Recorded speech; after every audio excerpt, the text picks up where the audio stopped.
Okay, we do have sound now with the live stream.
And you might be able to see the board better on the live stream, I'm not sure.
Alrighty. So, good morning, guys. My name is Ricardo, and my point of confusion is how do I write an effective and detailed thesis statement? This problem is from the AP 2019 Language and Composition exam, one of the free response questions, the essay questions.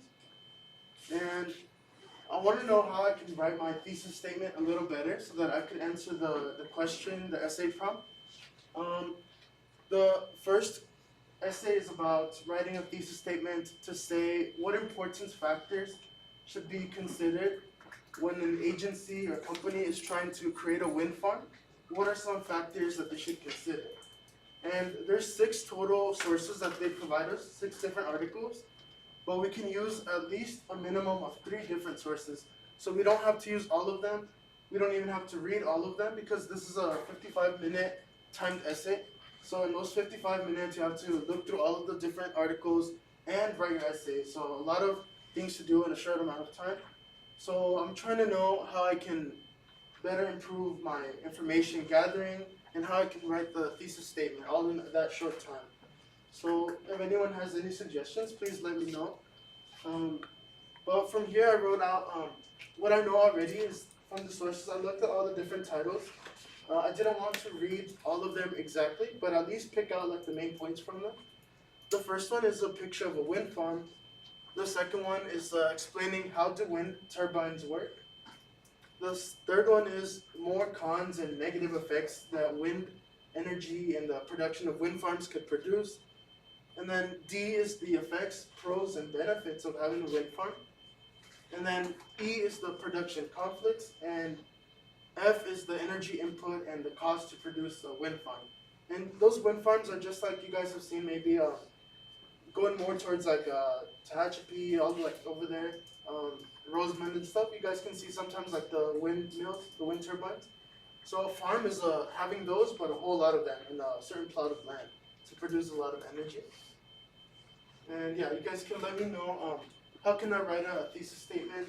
And yes, How would you write words? Like off the top of your head, like how would you? I know how to write a thesis, but you know, like for those who don't, like how would you, like not detail, not nothing. What's an example of one that you can give? so that's a good question. So a thesis statement is usually supposed to be in the very first paragraph, your introduction paragraph.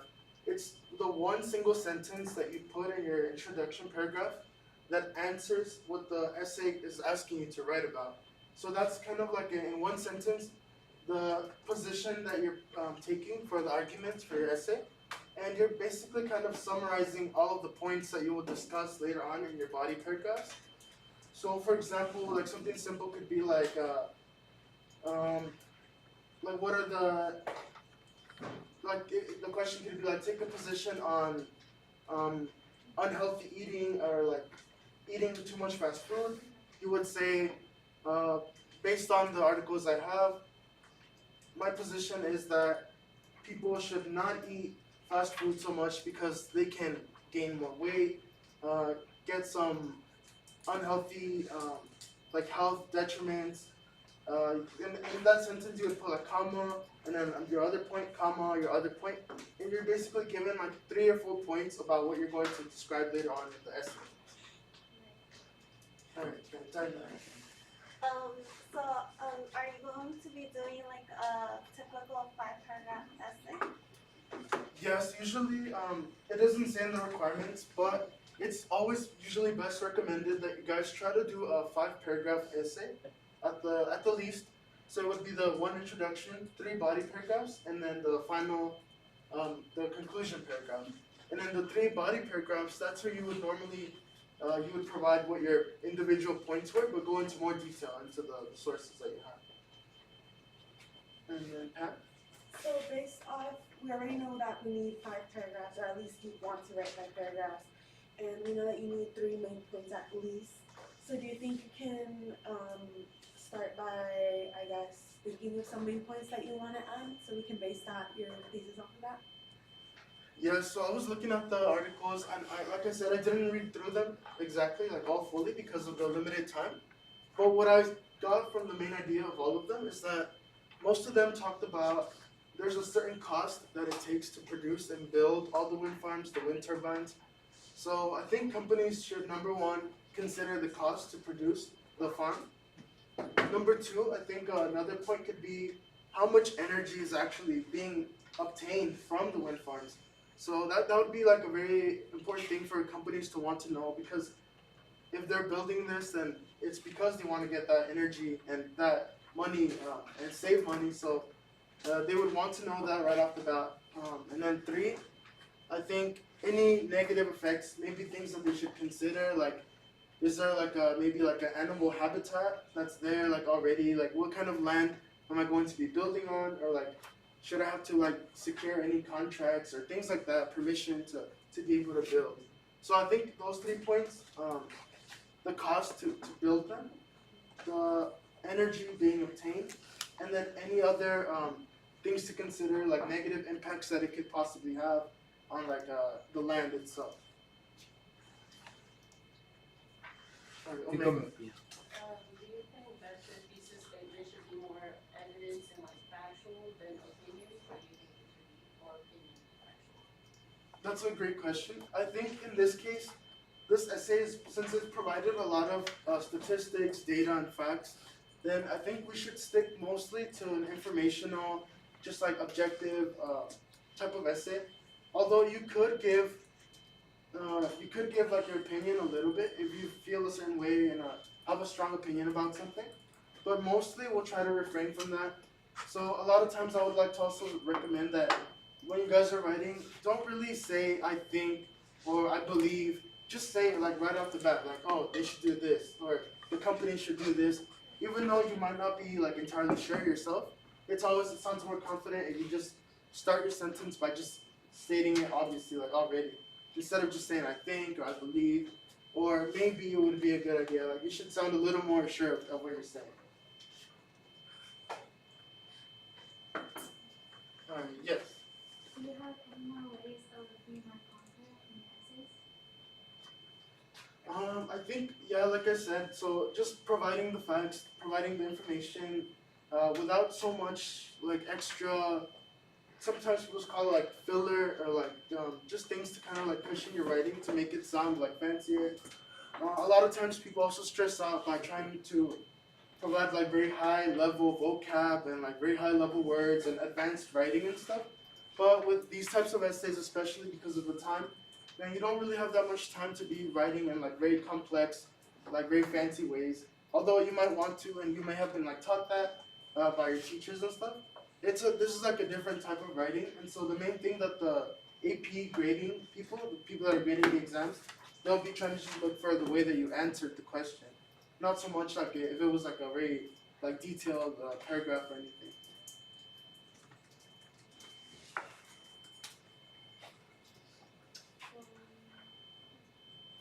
Very much. So now that you chose like the three main sources that you want to write in your thesis statement, I think you can now start off your thesis statement with those three sources, and then you can maybe do it in the order you're gonna write like your body paragraphs. That way it's an organized essay. Yeah, so because we have that limited time, and I think I'll just choose 3 different sources. Not all 6 of them, I'm not going to use them, just 3 so that I can make my body paragraphs also, depending on those 3. So I'll go ahead and, I won't write it, but I'll just say, I think something to say for a thesis statement could be the 3 most important factors that companies and agencies should consider when developing a wind farm is first, the cost to produce the wind farm, comma, the energy obtained from the wind farm, and 3, comma, the negative effects that the wind farm may have on the environment. And so just in that full one single sentence, I would say all of that, write it like exactly like I said it, and then you would be on your way to be able to write the rest of the essay based off those 3 things just separated by like a comma, and then each of those points would be its own main body paragraph. And then I'll go ahead and write the step.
So those steps would be, number one, consider a position that you're already thinking about to write about.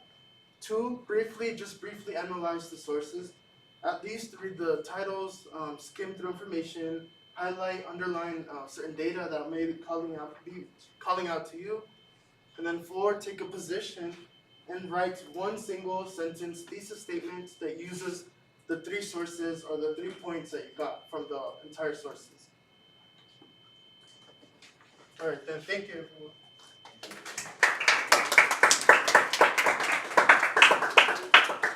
Alright, so Eileen, Omega, and Sabrina get 25 extra credit points for asking questions. Thank you, Ricardo. That was great. Can I raise this or should I leave this up for another couple minutes? Leave it up? Okay.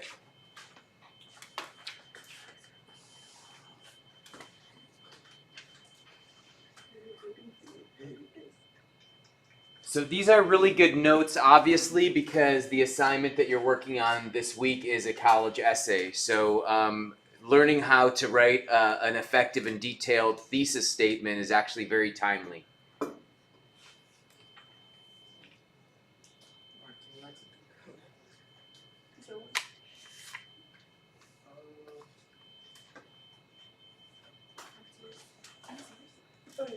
Or like, I'm just seeing like other things that are used, like logos, pathos, Oh yeah, I wrote that down. that validate the personal. Yeah, I'm trying to see what like the deeper meaning is. I guess that's what I'm gonna look for, is like the deeper meaning into the text. So using logos, ethos, another talking about, I just wanted to do something that, sorry, probably on like Maybe you should turn the computer off, please. a deeper analyzation into the text. So we know it's about the American dream, but there's also a deeper meaning behind the economy. There's also a deeper meaning behind romance and struggle, the struggle, smuggle economy, and I'm just gonna go deeper into the story. So like, tell them that using rhetorical analysis, you can go deeper than what the story actually revolves around. That makes sense. And then kind of relate it to yours, and then so they can write it in a paper. Yeah. So instead of being factual, they can also be use pathos and ethos to go into a more emotional aspect and into the idea of building characters. Yeah, like the difference with this one is like yeah, they can use more of their like opinion, and more of like their argument. Like they can choose any position they want. Instead of being factual, they could be more opinionated. Yeah. Yeah, like they can make their own discussions based off the writing, like the story. Like Okay, just another couple of minutes and then I'll erase the board. here we go. Okay.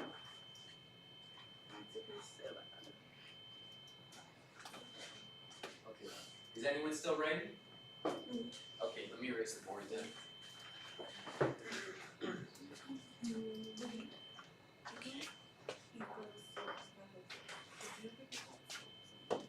No, I didn't. So. No, I forgot. Como que lo escuchaba, but I don't know if it was like retarded. What is it like? I guess speaker, occasion, audience versus subject. That's what people ask me about that. And then I'll say it. Explain it. Yeah, I think it's just like a way to Just identify all these things. yeah, because I think that's for like the body paragraphs. If you're writing like an essay, you would go into each of those like letters. Mr. Sheriff, I could do the whole thing over. That's okay. Is that good though? Yeah, Wait, that's wait. fine. Yeah, that's Okay. I can always erase it completely. Okay. Do you have the Promethean pen? Oh, there it is. Okay. Alright, put it right there. I'll just leave it.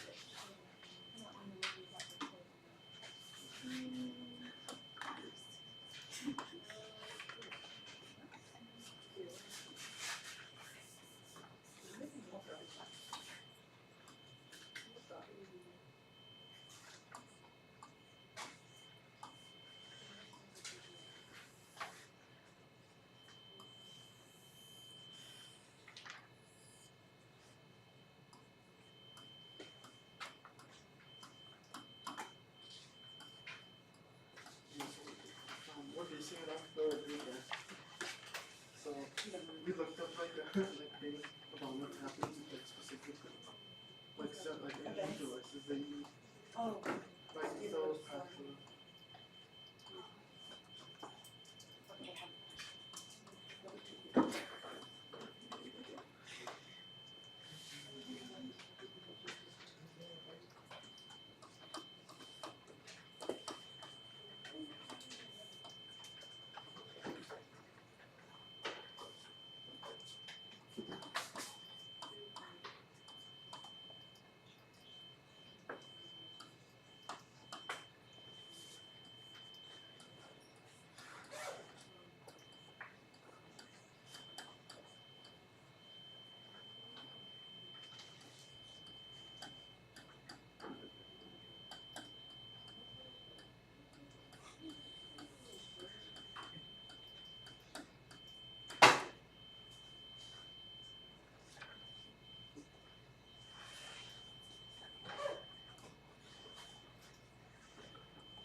Hey guys, my name is Natalie.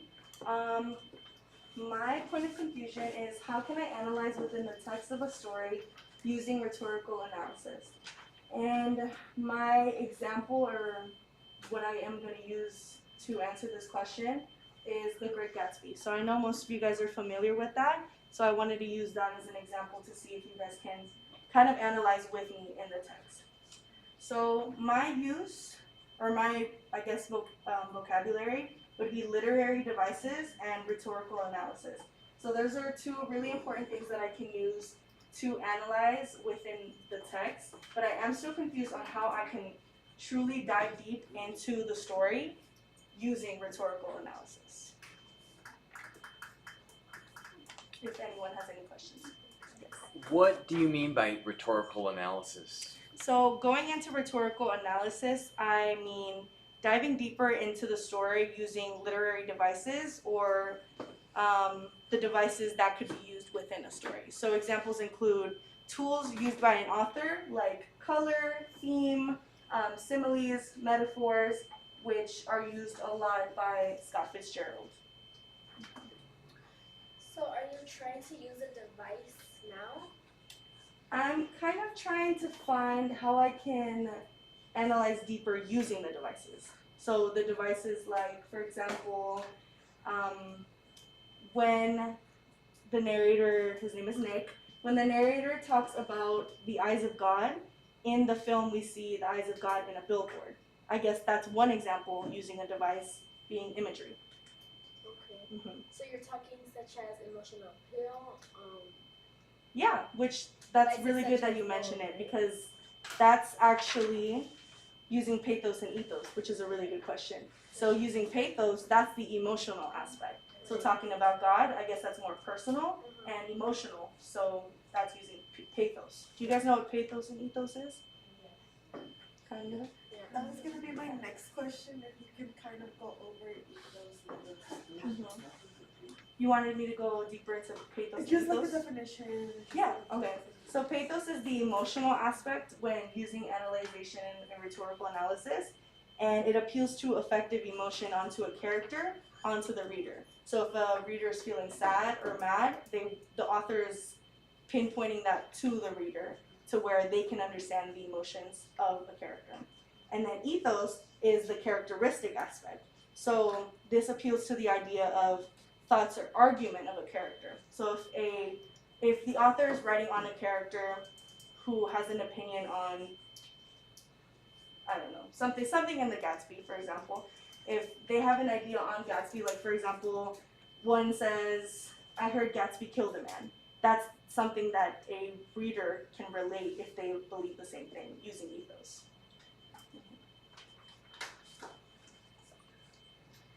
Jocelyn, I saw you. No? Okay. But yes, so in Gatsby, literary devices include metaphors, similes, personification, imagery, and a lot of foreshadowing. Yes, please. Yeah, so the American Dream is a big one. I do want to dive deep with analyzing that because it does go into the American Dream, but it also carries romance, it also carries drama. So I wanted to go a little bit deeper into the American Dream because Gatsby is known for its romance and drama. But that's good because I want to dive deeper into the American Dream. I think Vanessa might have. You're basically like analyzing the emotions and all of that in the story. With the American Dream, I think I want to go more factual.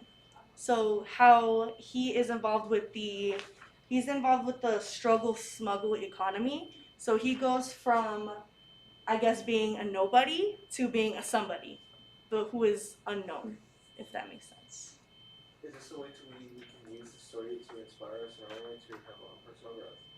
Yeah, maybe. Yeah, if you dive deeper using rhetorical analysis, maybe that can help you with going into the story, using your own personal devices.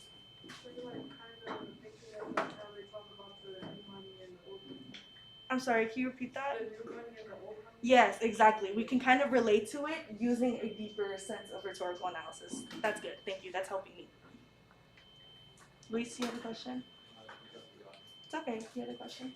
In the Great Gatsby, does the yellow car have a meaning just like the building does? I know this one. Yeah, answer it. It's okay, answer it.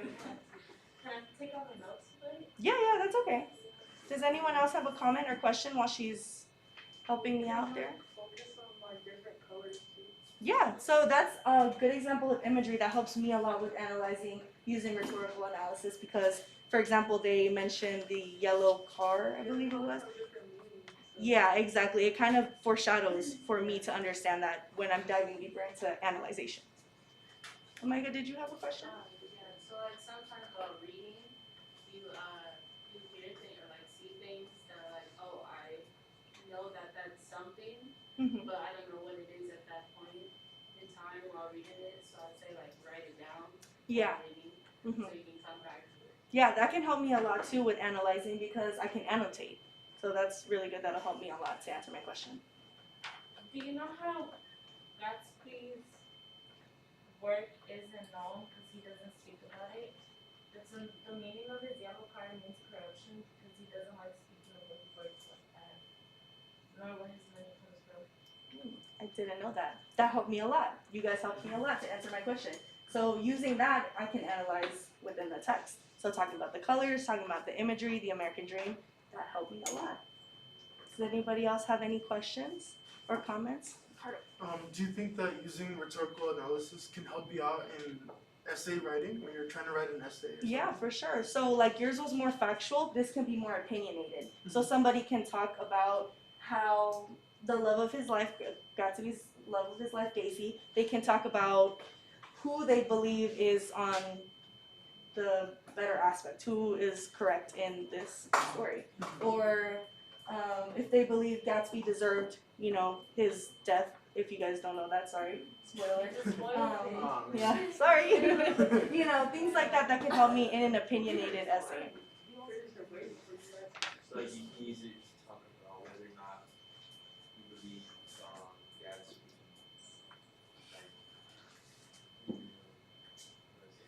Like if he is an succeeded. example of the American Dream.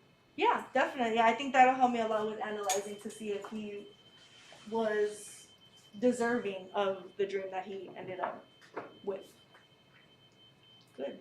Thank you guys. Any more comments or questions? Do you know the meaning of the ashes in the dead valley? The who? The dead valley. I don't. Can you explain it to me? You know how the war appeared at that time Gatsby was poor? Mm-hmm. Forgot the actual meaning to it. But it has to do with his yellow car, the Right. production and the seat Mm-hmm. that he created before his death. Right. See, that helps me a lot too with analyzation. Thank you guys. You guys answered my question. Any more comments? Thank you. I am going to write my steps down.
So there's just a few minutes. We may have to have you take a picture of the, or no, actually I could take a picture of it and just post it on Google Classroom.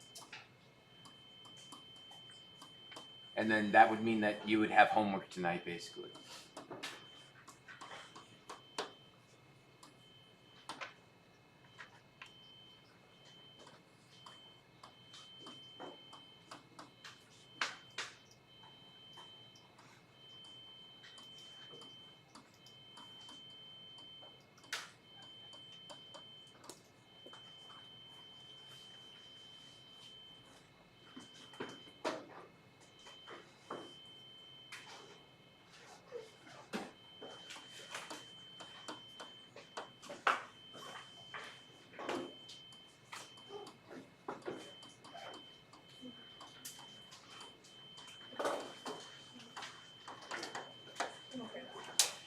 Thank you guys.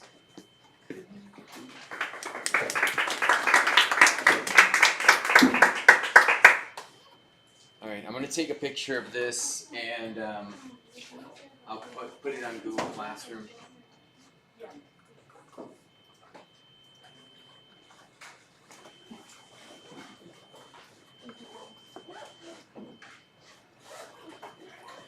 This will be due tomorrow.